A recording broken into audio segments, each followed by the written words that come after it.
Boom. Fuck it. We'll do it live. WNBC. That's how we always start. We are here, not live, recorded, but with Zoje Stage. Yes. I said it right. I'm so happy. It's pathetic. Somebody will tell me, like this guy, we had Mike Cospio on, and I asked him before the show, what should I call you? Mike, Michael? He's like, Mike. We start the show. We're here with Michael. God damn it. It's like, just immediately fuck it up. Author of Baby Teeth, bestseller Baby Teeth, Wonderland, upcoming, what is it, August 14th? Is that right? Or? August 17th. God damn it. See, I'm so bad at this. August 17th, her next novel, Getaway. Not The Getaway like I tweeted because I fuck everything up. This right here, this is cool. This is an ARC copy you actually sent me. I don't know if you even remember you sent me one. I do remember, yep. Autographed. My wife did read this on vacation. It's a little more beat up than I would like, but I like my books used, dog-eared, loved, you know. That's the way they should be. Honored to have one of those. Can't wait to see how Hollywood fucks up Baby Teeth. Oh my God. I don't know how much you want to get into that. Oh my God. Yeah, I've read the screenplay, so yeah, that's a whole thing unto itself. Right. I don't know if you really want to talk about that, but I could tell you exactly how they're going to fuck it up if you really want to know. Let's get into that later.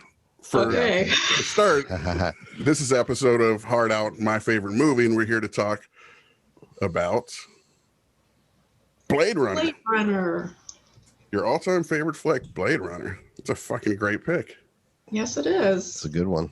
Has this been your favorite movie since you saw it? Was it as a kid, or is this something later in life that came to be your favorite? No, it's pretty much been my favorite since I saw it, and it's the movie I've seen the most times. Like, I tend not to be a person who rewatches a lot of films or rereads a lot of books, but I've seen Blade Runner at least 25 times. So, oh, shit.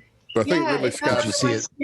He's probably put out 25 cuts of it. So no shit, you've seen each cut. That right, exactly. Yeah. Did you see it in the theater when it was originally out? I think so. I have a memory of seeing it in the theater, so I don't know if some point it was re-released in the theater. It was in the 90s. Yeah, I feel like that's the case for me too. Yeah, they put it I was struggling with that. Yeah, I've definitely seen it in the theater. I think I originally saw it in the theater. Because that's something like, I think I went to see it like with my mom, possibly my dad too, because we used to go see a lot of movies and all different kinds of movies. That's cool. And I know my mom loved that too. So I think, yeah, we probably did originally see whatever the original release version was. I know it's different than later ones that we saw. You remember, Jay, if we saw it in the theater originally? I don't think we saw it in the theater. I think we caught it maybe in the 90s too, the second time. It might have been in the 80s when we grew up pretty broke in DC, kind of in the projects, but we'd get that free month of promotional HBO and Showtime once in a while, and we would just sit on that shit all day. That's probably where we caught it originally. Yeah. And we were huge Harrison Ford fans, obviously, not only because of Han Solo and Indiana Jones, but when I was like 8, my favorite movie was Witness, so we were watching pretty grown-up shit too as kids, you know? Yeah. Yeah, it was great, honestly, growing up at the time that I did, because my parents didn't delineate between kids films and adult films. We saw everything. Yeah, same. Yeah. So I got a 7-year-old now, and it's a battle with my wife. She grew up like not allowed to watch The Simpsons and shit, one of those houses, you know, and I grew up watching The Exorcist and Freddy Krueger at 6 years old, so it's a bit of a battle. The Exorcist was the one film I was not allowed to watch as a child. That was the one. The crucifix and all, you know, it's a little over the top for kids. Fuck me. Right. And well, with my kid too, it's like, I'm not pushing stuff on him because I did have like recurring fucking Freddy Krueger nightmares as a kid and shit. And maybe it gave me some of the anxiety I suffer from. Yeah, exactly. So I'm not pushing it on him, and he doesn't seem quite ready for that stuff yet anyway. But I can't wait till he's ready to watch all these great old movies with me, you know? But this must have been amazing to see in the theater back then in 82 or whatever it was. Like, just the atmosphere and the sets and all that shit. It's fucking wild. I mean, and that's really what drew me into the movie initially, was that fully immersive experience of the cinematography and the music and the sound. I mean, it was like being transported into a dream. And I think that's largely why, you know, it gets categorized as my favorite film. I mean, I've seen thousands of films, and there's thousands of other films that I really love, but none have transported me into a dream the way that one did. Yeah. So. Right. And it's tinged as a nightmare, you know, just this acid rain, dystopic. LA, and dystopic. And which is funny, when I was researching this, you know, knowing we would be talking about it, I saw it was set in 2019. Yes. Not too far off, but well, that actually got me 2020 thinking, might have been more accurate. Well, that whole Steve Pinker thing or whatever that we talk about sometimes, where things are actually as bad as we think they are right now, better than ever. If you look at history and how shitty human life has been throughout history, that we have this predilection to look at the future with this doomsday lens. So the way they looked at 2019 when this was made in the early 80s was so doomsday and apocalyptic that I wonder if how we feel in 20 or 30 years. Half of the East Coast is going to be underwater and this and that. I wonder if it's just going to be pretty much the same. Maybe the deserts will we actually see some of that. They're repopulating deserts with plant life that might account for some of that. Maybe it'll balance out a little bit. I'm just saying it won't be as bad as we think in 20 or 30 years. Same as Blade Runner kind of looked at it that way, but who knows? Yeah. I tend to feel that way, that it'll be better than we think. It won't be quite as dystopic. I hope, but like eventually we'll get fusion mastered, and you know, then we won't be fighting over oil and all that bullshit. And if everyone's lives improve enough, her face is like, it's gonna be fucked. Yeah, knew I was an optimist. I don't have that much faith in humanity, because I know human beings can come up with incredible scientific and creative advances. I know we can come up with solutions to every problem that we face, but there will always be a faction of society that will not allow it to be implemented. So absolutely, I'm not with you on that. We're nihilists and pessimists, honestly. I'm just saying that occurred to me as I watched the movie, that it's not nearly as fucked up as they thought it would be. And I wonder if in the future it won't be as bad as we think it will be. I guess we'll see. Yeah, and not only that humans would fix our own problems, I think we'll create the problems, but I don't know. It's I mean, maybe we'll eliminate ourselves, or a solar flare will knock out technology and all this shit. Who knows? We could be truly, it could be like The Road or something, Cormac McCarthy style, you know, who knows? Yeah. Learn to hunt, I guess. I don't know. Like, what are you gonna, they say we have like 3 days if the dollar drops, like 3 days of water until there's like fights over fresh water and shit, you know? So I don't know. We're on the brink of it almost at all times, and our society is just a house of cards separating us from post-apocalypse. You know, it is true. I mean, we saw a little bit of it during the pandemic, and everybody goes hoarding the toilet paper as their first priority for survival. It's pretty funny. Hilarious. I read a theory that kind of explains that it's about size of the product, that you can only fit so many packs of toilet paper. So if 20 are gone, it looks like all the toilet paper's gone. So I better buy toilet paper, you know. But if it was toothpaste, there's so many small ones that, but it's funny when you see the psychology of people in a, what do we call that? Yeah, for sure. Shortage mindset, or what are we always talk about this, Chris. Oh, scarcity mindset. Exactly. Yeah. I think that's the thing that, I'm not disagreeing that humanity is shitty and has that scarcity mindset and everything, but I feel optimistic about technology saving us to some degree. That's where I'm trying to put my money. That, like, as Jay was speaking to, like the better angels of our nature, you know, premise that, you know, even though it looks bad or looks like it's going to get horrible, even worse, that when you look back through history, we have greatly improved over medieval to the Dark Ages, the Inquisitions, all those sorts of things that slowly, I feel like we're in the very end of the Dark Age. It's never ended yet. We're still in this, like, where we have to kind of, you know, just buck the old, like, modes of belief and everything. And over time, it's just, this all going to look antiquated, and we will progressively get more humanist as a species. But I don't know, maybe. Yeah, evolutionary biology says, maybe not. I mean, it's possible. Well, I just feel right now we're under such a ticking clock in terms of environmental collapse that it's like, can we get people to evolve philosophically soon enough to prevent something horrible and irreparable from happening to the earth? So that's really, Mm-hmm. really, and it's what's so frustrating is I know that the majority of people have the right intentions and would want to do what's right for the world, but we're so manacled to this tiny percentage of people who control all of the wealth. Right. And special interests that, you know, big oil, etc. To Chris's point, though, it's almost like you don't have to, even if most of the people were against it, technology could still save you.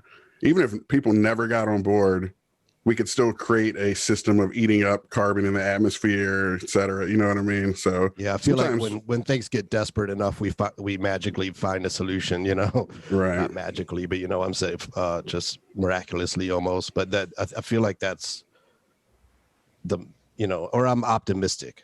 I'll say I'm not like making predictions. But I wouldn't say I'm optimistic, but I hope. I hope. Yeah, I hope for sure. Well, my main point though was it won't look as bad. It'll never look like the shit in Blade Runner looks. That's how we, you know, hyperbolically as visionary filmmakers and shit envision it to paint the picture of how fucked up society got. How do we visualize that? We make it dark and everything's rainy with acid rain and shit. But I don't know if it might just look like Walmarts everywhere, but our society's worse than ever, you know, which a lot of people say the last 4 years was indicative of. But back to this movie itself, the voiceover thing, I thought it was interesting. I asked you what's your favorite version of it because there are so many different cuts, and the only one that has voiceover is the original theatrical cut, which you said even when you've watched the versions without voiceover, you still hear it in your head. Yeah. So yeah, that first one made that impression on you, and I kind of felt the same way. And we went with the theatrical. Watching it again, I'm not sure it's better with it. Yeah, I think everything he said in it, you kind of get if you're in it, you know, informed. I read that Ridley. Sorry, informed. Go ahead. No, well, it's just a sophisticated viewer of films that you don't need that spelled out for you. Yeah. You know. To that point, I read that Ridley actually was on board with the VO, but he wanted it to be more philosophical and just, you know, kind of getting into the themes of it and stuff, less than just like a play-by-play, which is what the studio wanted. It ended up with, you know, that it kind of just helping you understand. And I have to admit, you know, some things were hard to track in it, like why he's going to a certain place and everything, and the VO helped bridge those gaps a bit and stuff. And I think that's why they put it in, and it was based on people's feedback to that effect. But I will have to say, watching it this time again, the first line of VO was jarring to me. Like I was getting steeped in the atmosphere, and it kind of threw me back out of it. You know, every time the VO came on, it kind of took me out of feeling like I was in late that street or kind of. Yeah, it did come in later, but even throughout the movie, I had the same. It had the same effect on me and I've seen the one without. I think I prefer without. I just like that it's just moody and you're just there, and you know, it's. I don't know. It kind of took me out of it every time. It's part of the nostalgia factor for you, though, right? Like you said, it's inescapable, even if you watch the final cut. Yeah, I mean, I have no idea what I would have thought of the film watching it for the first time at a very young age without the voiceover. Might have been hard. So it's like that voiceover really may have helped me grasp certain things about the film. Yeah. So it's like I can't undo my impression of it from that. It's like it would be so interesting if I could just see it now completely fresh, know nothing about the film. Men in Black, swipe your memory and watch it again. Yeah. Right, and now you are, of course, a sophisticated viewer, as I said, but as a kid, it helped to have that. Right. And it does lend it kind of a noir, Philip Marlowe detective voiceover angle, so it feels kind of classical in that sense, you know? Yeah, I just maybe would have preferred the philosophical stuff, you know, than the kind of just straightforward, you know. Do you dig into the is Deckard a replicant or not theories at all? Have you? Not really delved into that too much. I would probably lean towards thinking that he's not. Now my cat's about to walk in front of the camera. That's right. I was going to ask you about that cat. Guest appearance. Okay. Nice. That's perfect. What's this cat's name again? This is Tilly Le Guin. Stealing the spotlight. Yes. Is that a reference that escapes me? Tilly Le Guin? Is that a? I was going to. When I was ready to adopt a cat, I wanted to name my cat Le Guin, but she was 1.5 years old when I got her, and her name was Tilly. And I was afraid she would be really confused. So I'm sure she's like, what's Tilly Le Guin? I'm sure she doesn't understand that. But most of the time, I call her Murphy or Baby Girl or Little Miss Curious or something else. So whatever. Nice. Press. Yeah, someone in the movie did ask Deckard if he'd run the test on himself. I forget which character I asked think him. Rachel does. Was it Rachel? Yeah. So yeah, that it at least introduced the idea in the movie, like bona fide for sure. But yeah, I agree. I tend to lean toward that he was a normal human. That just seems to make most sense. Yeah. Also because of like what they built the replicants for. And again, this is kind of my pessimism about humanity, but they built them to be kind of the underclass and the people doing the work that nobody else wanted to do, kind of the disrespected work. And so I don't think they would have made a detective a replicant. It is such a powerful, interesting philosophical question Philip Dick was asking with this, you know, even just to they dream of electric sheep.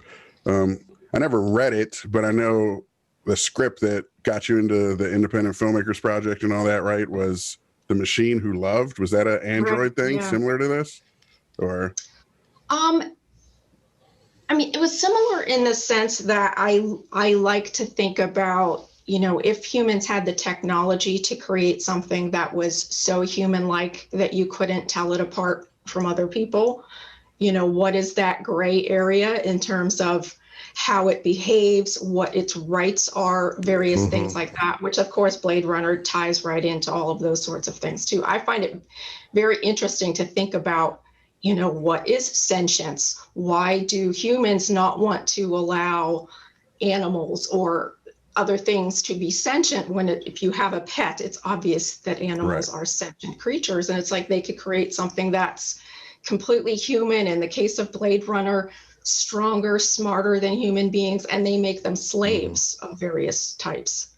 I mean, it's like such a statement really about the worst of human beings, that we can apply all of our creativity, all of our intelligence, make something incredible, and we make slaves. It's our fear. It's Chris and I always come back to human ego, fear, the fact that we're threatened by this thing we created because we know it's superior to us, and we see how we treat things that we deem inferior to us, even each other, based on idiotic, superficial shit like race or gender, you know.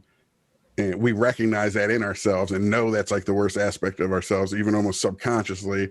And then human beings, evolutionarily, would be compelled then to subjugate that thing that is superior, you know what I mean? For however long you can. But this also speaks to the humans, I guess, kind of won because it was just a handful, but eventually the time's going to come. We seem right around the corner from creating intelligence that's smarter than us, you know, robots that are stronger than us, you know, we're pretty shitty. It's not hard to make something better than us. I mean, we're amazing creatures, no shit, but we're pretty shitty.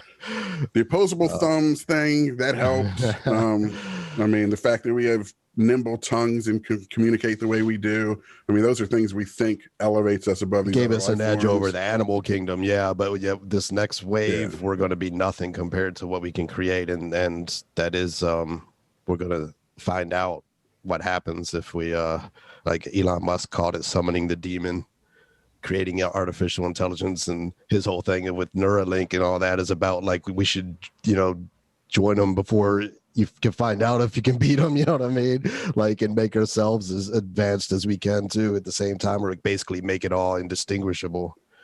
But it's crazy that we are right there. It's right around the corner. Where are you on that? You're going to get plugged in for a Neuralink? Early adopter? I was just thinking about that the other day. I think as I get older, I'll be more likely to, is what I was just thinking this the other day. That because as your hearing starts to go, your faculties start to fail and all that. But why the fuck not? Yeah, put it in. Let's fucking, you know, become, you know, gods. Like you're 70, get a Neuralink, try crack. Yeah, and then suddenly you can hear all the music you want crystal clear in your own head or whatever. You know what I mean? Like, so maybe as I get older, I'll be more likely to embrace it, just because why the fuck not? I'm going to be dead soon anyway, even if it does fuck me up or take me over or whatever, you know. But see, if they could create that level of technology that could do that, then it's like, why not just be able to give vision to people who lose their sight, or give hearing to people who lose their ability to hear, instead of having to become like part of the Borg or whatever. For sure. That's the first wave, actually. That's really what their first endeavor is to try and do things like that. Help. I think part of it too is just communication and how human language, as intricate and detailed as it is still pretty inefficient. We always speak wrong. We don't say exactly what we mean. We fumble our words. We search for words. And sometimes there just aren't words to articulate something, that I think the thought is with the Neuralink that we'll be able to just get it from each other. You know what I mean? But I mean, it sounds so ridiculous. I don't know.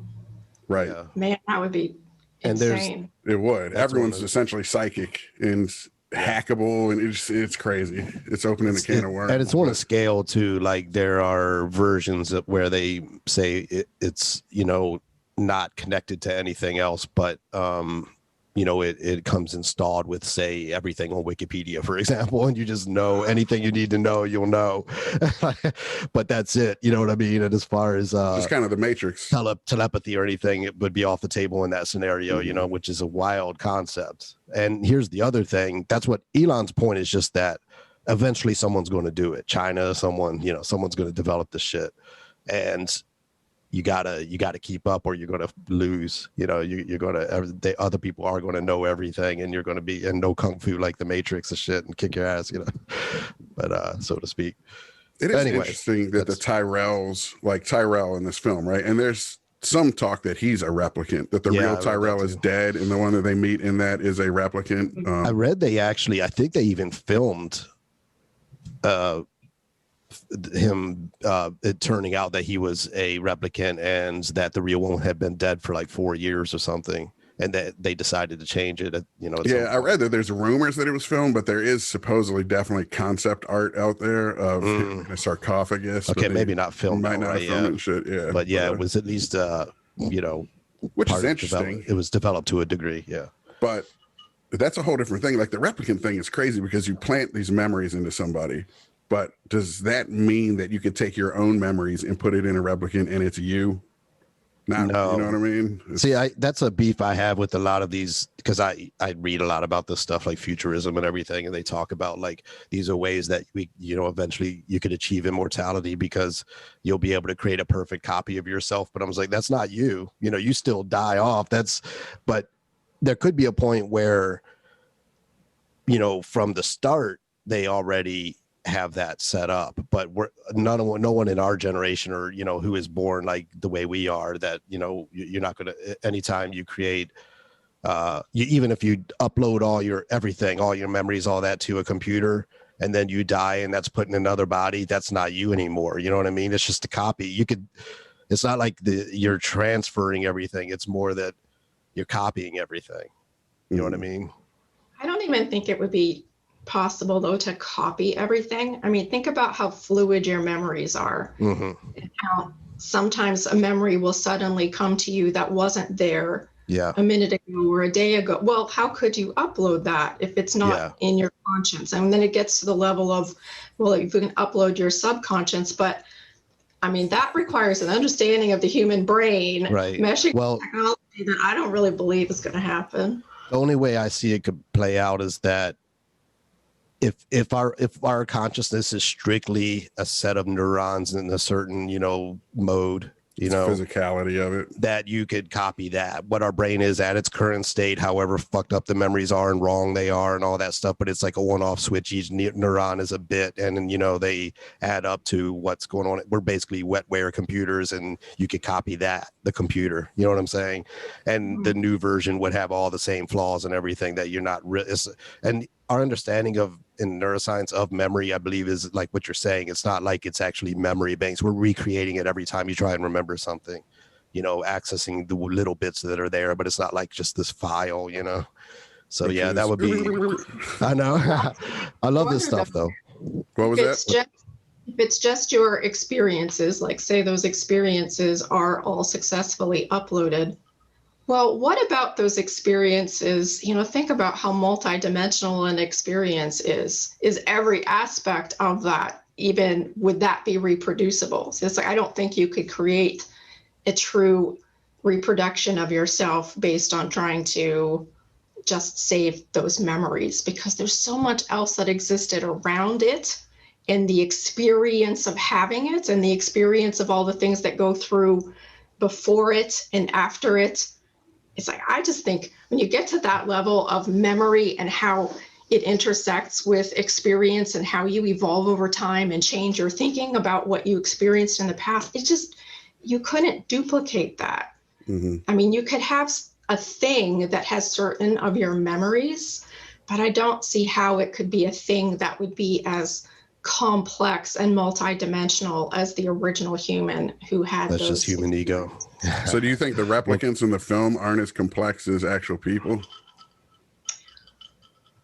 I think that, you know, they have these memories that they've been implanted with for whatever that gives them. It gives them some basis of a background. I think they are as legitimate as people in the sense that they are continuing to build their own experiences and that they can suffer and they can, yeah. So they're absolutely human in that sense. Their memories aren't, they don't serve exactly the same foundation in their lives as ours do, but they're living in the present and continuing to grow and develop in the present. Right. And even if they're not exactly human, they're as valid as a human. Yeah, they would still have the same rights, etc. As worthy. Yep. Not that we treat most humans as worthy, but we're such a fucking mess. Chris used to say we're just apes who can't cope with our brains. I always thought that was a great way to sum it up. I mean, we're just a few evolutionary turns of dials from that, you know. It's evident every day. The structure of our brain is it's the old stuff is still there. You know, we have the R complex all the way deep down, which is reptilian, and then stacked on top of that is the limbic system. On top of that is the neocortex, and they each suppress the one below. But it's all still there, you know. It's not like we just completely like got rid of the old stuff. It's just that we evolved ways to suppress all that, you know. Which is. Do you think had you lived in the Blade Runner world, you would have been an activist for replicant rights? I think I would have been. Yeah. I would have liked to have seen that in the movie. Like, actually, there is a quadrant of people who are like, this is wrong and shit, and so maybe even helping the replicants, you know? Yeah. I don't know if you guys ever do this, but sometimes, like, if I were to see a film like Blade Runner that I would get really obsessed with, you know, I would start daydreaming stories that took place in that world. And that was one of the common daydream stories that I had about Blade Runner, was about the group who were trying to legitimize the human rights of the replicants, because I think that like an underground railroad could have been an interesting aspect in it. There was an interesting point where, you know, they referred to them as skin jobs in it, and even the end word was dropped, a bomb. I think Harrison Ford's character, in the voiceover, said, right. Well, I think he said to someone that this is the same person. Yeah, you're right. It was a voiceover. He was saying this kind of about this is the kind of person, that in the 50s or whatever would have, you know, said the N word, and now skin jobs would be the new. So yeah, if you had people fighting for their rights, you know, that could be one of the ways that they go about it initially, is like, you know, demonizing the word, you know. I mean, maybe because there were supposedly only like 4 of them maybe on the planet. It wasn't prevalent enough. It wasn't, you know, but by the way, I think I might have messed that up. I think it's the limbic. This is like all our motor functions and the R complex on top of that, just to, in case any nerds out there want to correct me on that. But yeah, have you seen in the news on that subject about social movements and such? Have you seen just this week Sean Young came out talking about Ridley Scott and stuff? Did you see all that? I read that piece. Yeah, that was interesting. So I'm not surprised. I mean, there's a whole group of actresses. You know, the other Shelley Duvall, she came out recently. There was a piece about that's a tragic. Ugh. Yeah, I know, that was shocking. Women, you know, suffered a great deal and had their careers thwarted in many ways by dealing with certain men at the time, which is such a shame. What do you think along those lines of Deckard essentially Me Tooing Rachel in the film? He pulls a Harvey Weinstein. He blocks the door. He won't let her leave. He shoves her back. You know, and then he eventually kind of turns it where he forces her to say it. Yes. And then she eventually says something on her own that she wants. So she's not just repeating his orders at that point. And then it kind of turns, but it starts gnarly, dude. Yeah. No. And you could argue that she didn't like, it was this, that's like she secretly underneath it all wanted to be there, you know, because that seems to be the case in the end. But I agree. It's like, that's not the way to get especially there. in today's context, the idea of shutting the door on her and all that, like, that's just like, you can't go there. Like when I do watch this with my son, I'm gonna be like, let's talk about this for a moment. Let me pause this for a second, because that's not how you go about this at all. No, Yeah, just wait till the next time you see her, you know? Right. That's all. Our responsibility, like, of these things and our consciousness of them, that there are so many things in so many films now that it's like, yeah, they need like a trigger warning or an explanation of why that was okay to be put in a film at the time and accepted as normal. You know, it was accepted as normal. Or at least after the fact, have conversations like this about it, if not, Right. you know, framing it a certain way and everything. But it is interesting when you look back to that era. Well, you grew up watching this film. Did it ever hit you as wrong, that scene? Or was it later in life with all this social upheaval in regards to that stuff that you're like, whoa, hit the brakes on that scene? I've been thinking about a lot of this stuff a lot over the last few years as it's become more part of the conversation and more part of people's consciousness.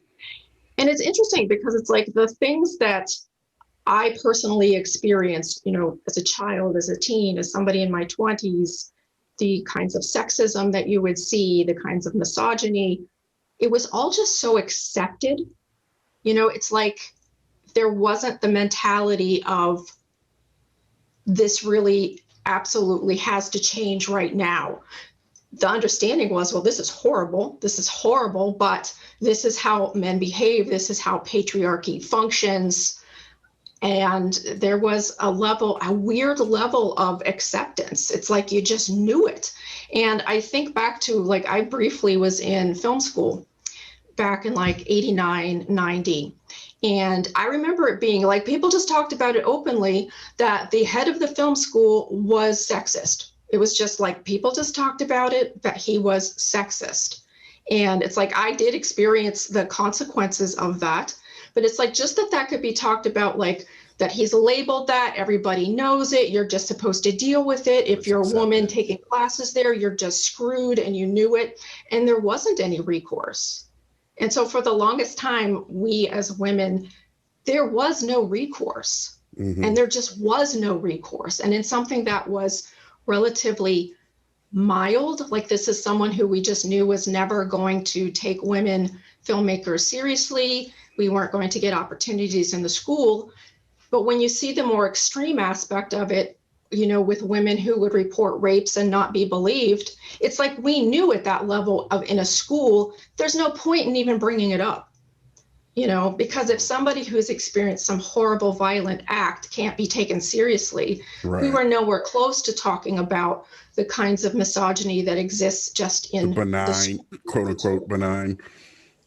Right. Yeah, you even have cases in, like, in homes and stuff where a kid will tell their mom something's happening and she'll refuse to believe it. So, you know, if your own mom won't believe you, you know, society at large probably isn't. Yeah. And it's kind of the macro and the micro of the same thing. It's like just scared to confront it, not wanting to open that can of worms and do the work and shit to fix it. Yeah. You know? And it is funny with this scene again, when you look back, especially in the early 80s, but I mean, even way back before that with, you know, you need to slap the woman like Sean Connery and shit to talk some sense into her, get a hold of yourself or whatever. But I think of Body Heat all the time. That scene in Body Heat where he throws a fucking chair through a window to go in and ravish her or whatever. And that's been regarded as one of the sexiest romantic scenes of all time and shit. It's like, what? Well, like in this movie, in Blade Runner, there seems to be an element to it that context is kind of important, because if it's like this smoldering tension where they both really want it, and it's him shutting the door on her is his way of saying, no, I really want you. I have to have you now. And she's into it, that's one thing. But if, like, it's this Harvey Weinstein situation where it's clear that she's not into it and he's doing that shit, it's a whole different thing, you know? So maybe there is some nuance to it, but a big difference between Harrison Ford and Harvey Weinstein. Exactly. I mean, that's really the bottom line, I think, in that not sense. as big a difference as you'd think, but, you know. But the problem is, like, some guys can't get that read, you know, they can't tell that the chick's not into it, I think is what happens in some of these cases, or don't care, you know. Here's one thing I do want to say. I've never operated that way. Just we were raised by women. Our dad took off when we were young and shit, so it never occurred to us. But we've, like I said, I'd be like, I'll see you next time, and you know, we'll see what happens. I wouldn't even make the move anyway. The door on her and shit. She'd have to close the door on me for anything to happen. Usually, historically, right? Shit. Yes. But anyway, and that ship has sailed. But I do want to say, on behalf of some men, though, that men as well have been conditioned by these stories, because men have the pressure to make the move, go out on the limb, and they watch all these movies as well growing up. So they feel that's how you come on to a woman, really forcefully show her that you want her. And sometimes she means no, but she means yes. And all. It's so complicated that even young men, though, we can't just villainize and demonize them when they fuck up like this sometimes as well, you know? For me, that's why this, like the problem of patriarchy. You know, I think some men think, oh, well, this is just women wanting some certain thing, but it's what people who really understand the problems with patriarchy understand is that it is systemic, and it affects women and it affects men. Right. It not only impedes women's progress, you know, in the workplace, it impedes male progress in their emotional lives or in other aspects of their lives where they're told boys don't cry or whatever bullshit that they're. Mm-hmm. So, you know, it definitely sets these very unrealistic ideas about what gender is and who you are and what it means to be a man or what it means to be a woman. And it's complete bullshit. And it's completely created by society in a way that's completely antiquated now. I mean, I could argue it was bullshit when it was invented, but I mean, it's truly completely irrelevant now. And really just the whole idea of gender, binary gender, what those things mean just needs to be abolished from society and how people talk. I think we should just all call each other it. Just like, why do we use pronouns anyway? Pronouns are fucked up anyway in general. Like the idea that we did that's like the main way we distinguish ourselves in language is by whether you have this particular apparatus or not, you know, whatever. And use it a certain that's way. why I always struggle with foreign languages. Even a fucking table's a male and a chair's a female and all that. Like, what the hell? Can we just abandon that all? He, she, her, him. Imagine if there wasn't. I mean, why does there need? And we were all just its or thems or whatever. I mean, I think it stemmed from us just being simpler beings back in the day. And, you know, we know where it the ones who have penises, we call this. The ones who have vaginas, we call this. And, you know, and even some of the shit we talk about, the patriarchy, I think some of it is evolutionary. You know what I mean? And like Chris was saying, that's the reptilian, that's the art complex. That's the stuff, though, that now we should be enlightened enough to try and educate out of ourselves. Now to deal with that. But I do think part of it is when somebody succumbs to that and they have a problem overcoming their evolutionary impulses, we need to handle it a little more delicately than just socially executing them. You know what I mean? It's hard. I know people want to make examples. This behavior won't be tolerated, but at the same time, do you have to scorch the person who did it when, I mean, there's arguments against free will as human beings. You know what I mean? If you really want to get crazy, I'm not trying to give people free passes. Programmed you are, and like how much you're operating on that programming, etc. Yeah, exactly. We were programmed by these movies. Kids who grew up watching Body Heat and Blade Runner, and then, you know, got too handsy in college or whatever the fuck. I don't know. I'm just saying it's all complex. The answer, I think, is having conversations like this, using a movie as a jumping off point, even to have social conversations, which is what we try and do here usually. But I don't know. It's the conversations have to be nuanced. They can't just be black and white, you know. Right. And it's pitchforks and torches. In the last 4 years, in one way, it's fantastic that so many things have come to the surface that are like, wow, these are the worst aspects of our society. They're all out there for everyone to see now, and we can address them, which is great. And then the flip side is everything's become so divided into black and white that it can become really hard to have that deeply shades of gray conversation, which also needs to happen. So, and taking like mental illness into account, like take Roseanne for an example. Roseanne is on the books for decades as having all sorts of mental issues. So when a person says and does something dumb, is that taken into account? And it seems to be very much politically motivated, who gets a pass, who doesn't, because there are people who think murderers should be rehabilitated and have a second shot at life, and which I agree personally. But if you say the wrong thing on Twitter, you don't. But if you murder someone, you do. It's crazy to me. I don't know. Yeah, this is definitely an era where it's very hard to communicate clearly. Right. We need Neuralinks. Yeah, there you go. We're all like tuned right into each other. Oh, okay, I get you now. Look, he said some dumb shit, but he's not a racist. It's cool. How do you know? Neuralinked him, dude. It's cool. He's cool. Or reveal way more people are racist than you think, including all the people who are on Twitter burning Roseanne, Yeah.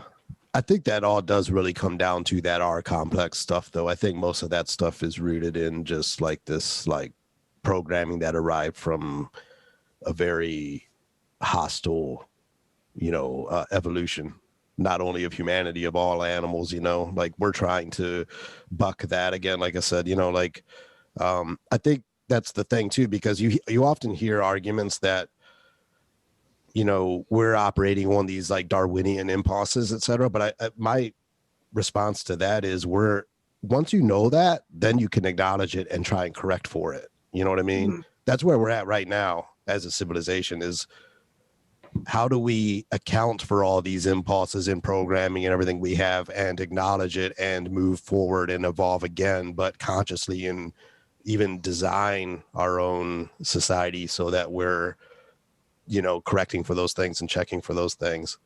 But again, as Jay said, not doing it in this way where it's all like, pitchforks and torches and just like, wanting to like just skewer people too at the same time, I think you need to educate people into. Right. I feel like we should all be trying to help each other be the best versions of ourselves we could be. And just being punitive in a mob mentality with pitchforks, like you said, doesn't do that. It kind of sweeps the problem under the rug. Oh, we just fucking, boom, we sniped her, problem solved. Like, no, you didn't snipe anything. On the one hand, it's interesting because then it's an instantaneous acknowledgement of like, oh, this was problematic behavior. Mm-hmm. Where once upon a time, that would have been swept under the rug. Right. So it's like, okay. So it is progress. It's messy progress. Right. Yeah. And things overcorrect, and then you correct for that and all that too, Yeah. So, I mean, it's a process, which, I mean, now sometimes it's still swinging between ignoring it and lashing out. But I do think eventually, as we have more conversations across society, across people on all different kinds of topics, that eventually it will balance out. Mm-hmm. Yeah, and we'll figure out how to react to, finding out somebody in a position at work had been a horrible person for 20 years, and then figuring out, how do you deal with that when you find out after the fact? So, and part of it is usually going to be deprogramming them, because how did they arrive at being that shitty person? They had shitty parents, they had shitty inputs, they had power that corrupted them, Yeah, it's usually due to some factor that, influenced them in that way. Yeah. It's very easy to moralize these things. Accepted. That they could get away with it. I said, and it was accepted. They could get away with it for a very long period of time. So yeah, it was enabled and accepted. Yeah. Have you, switching gears a little bit, have you seen Blade Runner 2049? I did see it when it came out. I confess I don't remember a ton about it. Right. I saw it too, and same. I remember a few, key moments, but I've been meaning to watch it. I have it. It's been on my shelf calling to me for years, and I tried to fit it in, but my life with a 7-year-old kid, and especially in the time of coronavirus, is fucked as far as watching movies. It's partly why we started this, was like, hey, babe, I got to watch this movie for work. You know what I mean? Yeah. But I just know in my heart of heart it's not going to be the same. No. I mean, it's not. My takeaway, was kind of, I mean, it was cool, but it's not the same. Like the practical effects even, just the mood, the atmosphere, again, the fact, that's the other problem too that we're facing moving forward, is that it, like, once one thing does it once, you can't do it, you can't repeat that like wow factor, you know what I mean? Like when this came out, it was like holy shit, but now there's like a ton of shit with dystopian, similar types of themes and vibes and stuff, and it's like, but the first time it hits the scene, it's just like knocks people out of their seats, and how do you recreate that? And the great thing about this though is it holds up.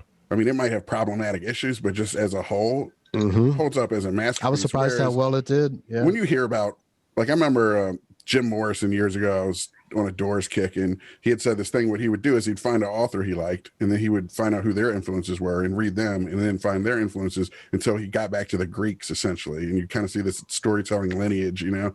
And say if you would read Kerouac or somebody, which is one of the authors he had started digging into, which led him back, you could see how Kerouac was revolutionary, but when you read it now, you're like, you know what I mean? Not the case with Blade Runner.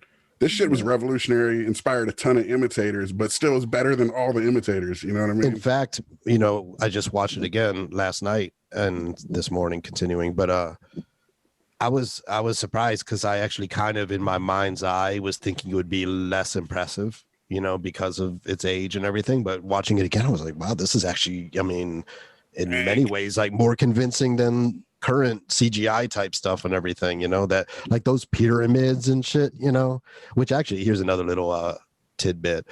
I had read that those pyramids were about 9 feet wide models, and they were painted black, and they were like plexiglass or something, and they etched out all the windows and shit and shown a bright light from inside, and it was so hot, the light, that they melted, or one of them at least melted eventually.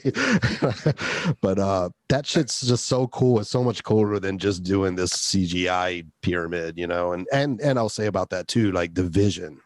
Yes. I think that's another thing about this is like those, when it first kicks in and all those like it's almost like refinery, like just flames and plumes coming out of the city, and again the pyramid shit, and when they met with Sean Young and the owl, and you know the view there with the sunset coming down, it just was like, it's just, yeah, like it's like music or something, where it's like they you know, to quote Wonder Boys, reached up into style heaven and pulled that shit down, you know. Just there's something to that like everything now is not everything, but you just it's so widespread now that everything seems to be derivative of that vision, you know. It's more like people emulating that versus coming with their own unique thunder, you know. Part of it too is, and people say Jay talks too much. This is what happens when I take a backseat. We'd love you to talk as much as you want. Don't let us mansplain to you the whole episode and shit. But the practical effects thing to me is huge. CGI to me, there's just something dead about it. It's that uncanny valley thing. There's no way a CGI film is going to be as good. And when he went to do a lot of these recuts, there was some shit that he added in. He actually did a little bit of reshooting on, I think, the final cut maybe. It came out in like 2007, but he insisted it all be practical. You know, he didn't want to be like Lucas, where they put in that CGI Job of the Hutt and it looked like shit, you know. Smart. Because it is, I mean, the funny thing is I looked up the budget for this film. It was $30 million. And I was like, what's $30 million in 1982 dollars to today? $80 million. They'll spend $200 million to make a shittier CGI version than $80 million to make a practical effects version, which I get. It's just easier for everyone involved. Hey, let's just do it all on these little computers and outsource it to fucking Indonesia or whatever, you know what I mean? But versus having warehouses full of melting pyramids and shit, I get it, but the movies just suffer. Jay and I had a meeting in the warehouse where they shot a lot of this. It turned into, I forget what the name of the company. I think it was Motion Theory. Yeah. That was kind of just cool. It felt like a cathedral or something, you know? And we also had a couple meetings at Scott Free, the Scott Brothers production company, and we saw Ridley Scott, traded nods with him, respectful nods, you know, as he walked by. But we had meetings with his execs, you know. It's funny because I'm like a big dude and like 6 feet tall, and he's just a titan, but you see him, he's this diminutive little dude. You know what I mean? Like, that's Ridley Scott, an old dude over there? Shit. Feels weird. But he still exuded. Speaking of Hollywood, do you want to touch on it all? First off, your transition from screenwriting into being a novelist, which is something we've advocated for years. And we wrote our own novels, but we're lazy and we just stuck them on fucking Amazon and haven't done shit for marketing or anything. You went more the traditional route, but yeah, if you just want to talk about the ups, the downs, the motivation. Yeah, I mean, I've been pursuing, you know, I had a dream of being a writer, director, kind of an indie filmmaker for decades. That was my dream. And between the years like 2009 and 2012, I was having a lot of health problems. And I was also like getting older. I wasn't in my 20s anymore. I was not in my 30s anymore. And I'll drink to that. It started to dawn on me like a couple things. One, that physically, if I had the chance to, direct a film and I had to be on set for 16 hours at a time, I was going to destroy my health, and I probably couldn't do it. And the other thing that really started to become apparent to me, for a while, like probably around 2008, 2009, I was doing this blog called Alice in Action Land, and it was about film and feminism.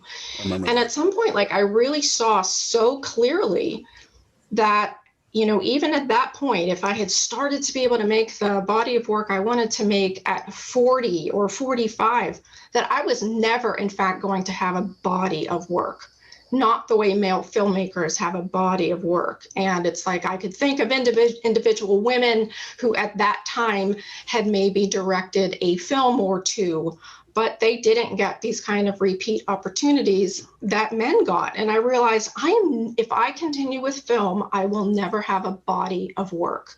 So I kind of gave 2012, because that was another year I was having health problems. I was like, this is going to be my last year even thinking about doing anything in film. So it was kind of a transition year. And I'm like, then I really need to figure out how to write a novel.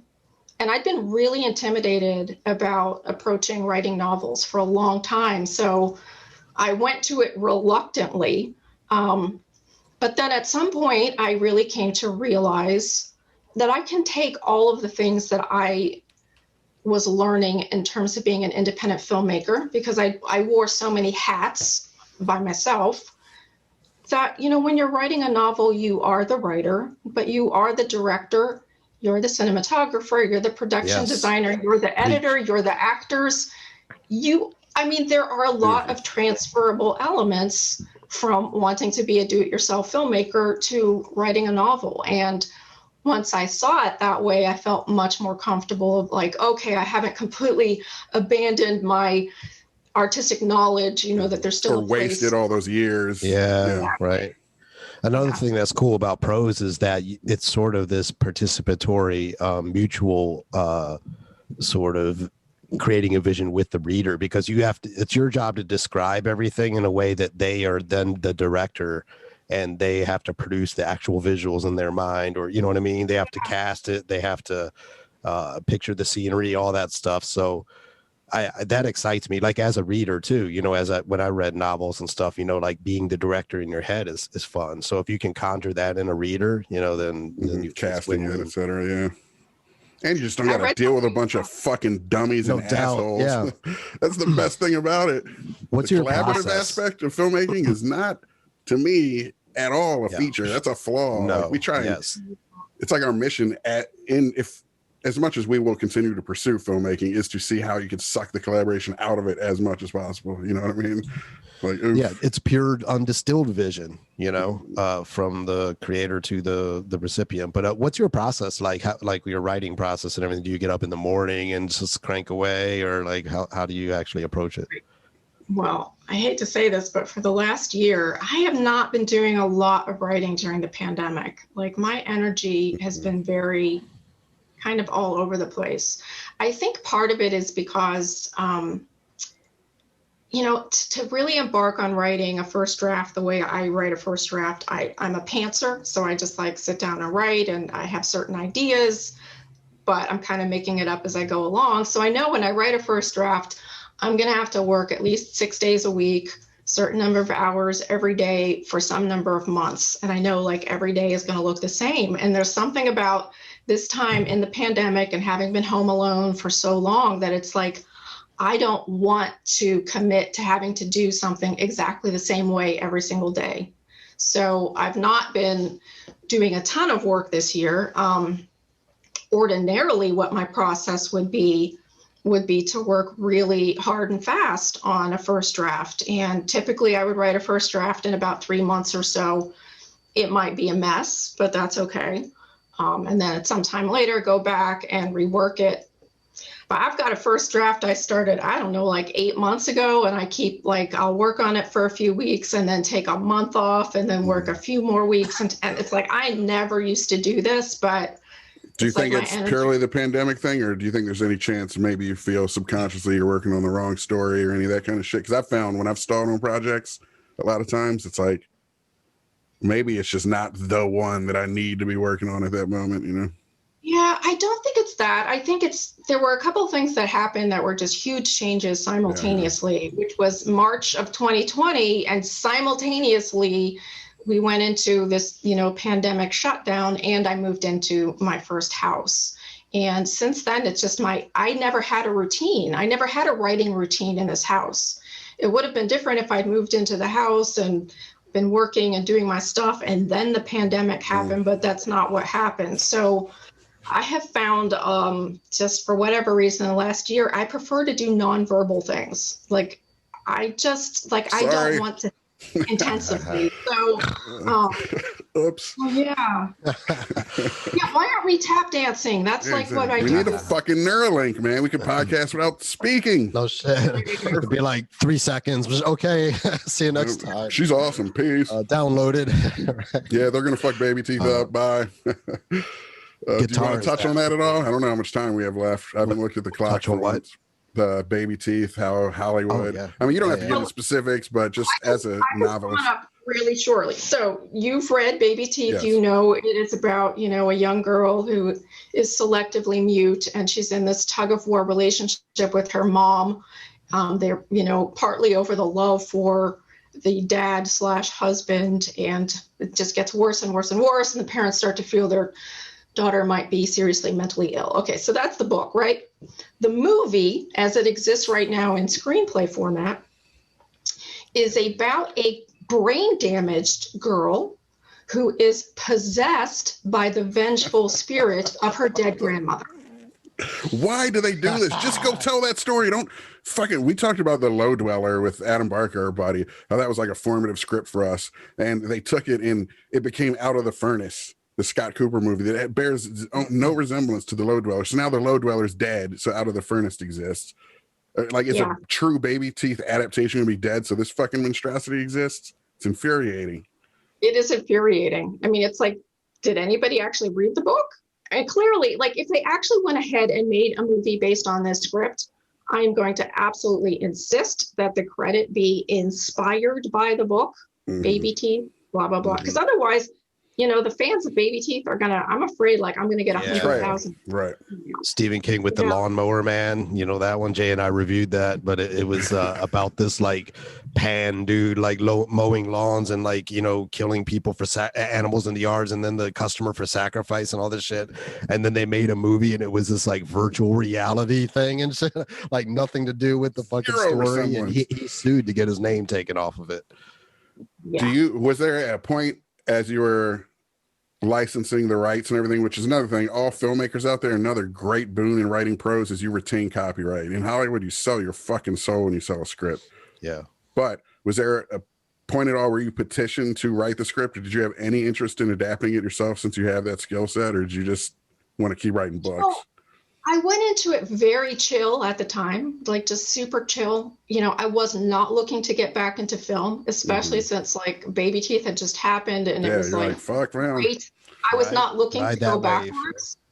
So I was just like, hey, I'm here. If you ever want to consult with me, I'm here to help. I tried to make it sound like I was available, but I didn't want to step on anybody's toes.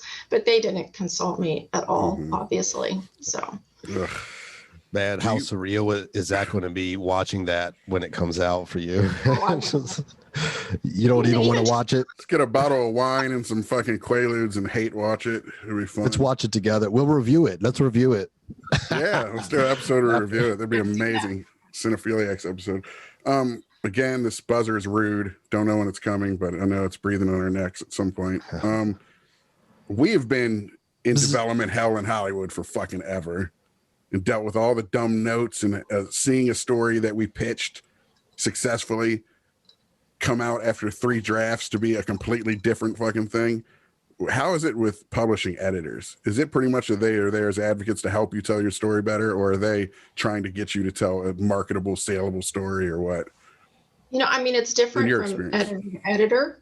Baby Teeth, I had no editorial notes, really. I mean, the book that was published is almost exactly the book I delivered. Getaway, that I'm currently working on, is a little bit different, but that was partly because the draft that I was showing was a very, very early draft. I mean, keep in mind, when you're getting your first agent, you're submitting a very finished project. Right. And then after you have an agent, people are looking through your drafts. So, does it seem that they get that, or are they kind of like, I don't know, it's like she lost the magic? No, I mean, they understand the process. There are definitely editors who really get that. There are some people who may not get it. But, in that sense, it really helped to work with my current editor for Getaway, is there were certain elements.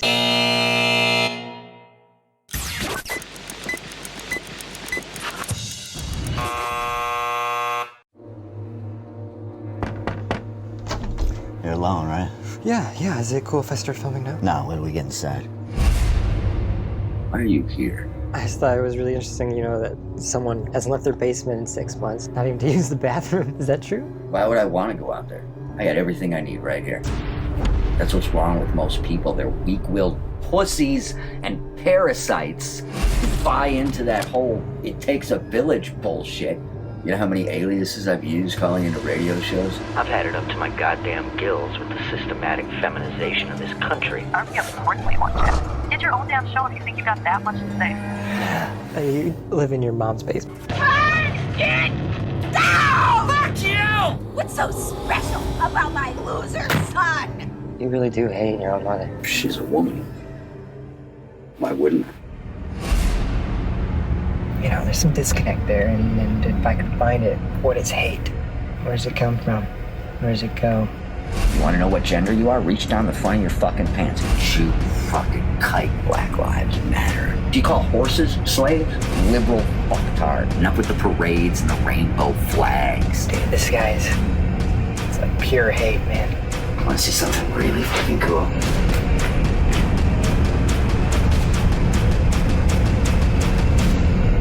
This guy is a fucking animal. He's got himself on a leash. He's itching to get off that fucking leash. And he's gonna fucking kill some people. What a fucking show. Stop! What do we hear? Look at me! Look at me! We're gonna help you show them the light. We're gonna change the world. This is Cactus Jack coming to you live from a studio audience. To the man who calls himself Cactus Jack, we have watched as you have rocketed to infamy. And you wonder why these cornered animals lash out. Get the fucking side. And now, we have watched as you have called for literal blood. I know you're out there listening. It's buzzing in your ears, burrowing into your brain. Do it. Jack, you're gonna love this. I pulled that trigger on that motherfucker's head. Your VPN will not shield you. The darknet will not hide you. You and your kind are finished. You think I'm scared of you? Come and fucking get me!